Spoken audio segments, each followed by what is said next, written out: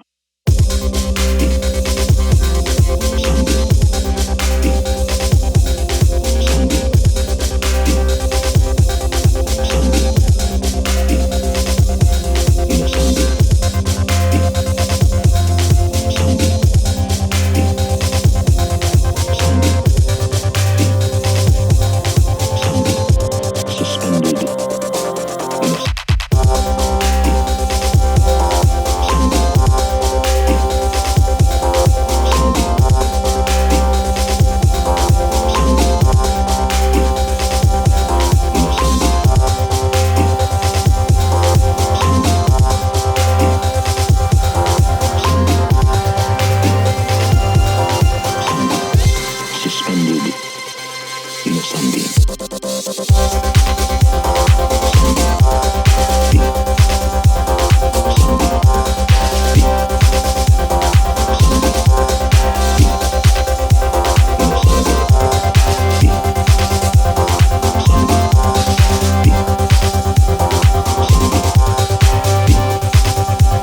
To me, it underscores our responsibility to deal more kindly with one another and to preserve and cherish the pale blue dot, the only home we've ever known.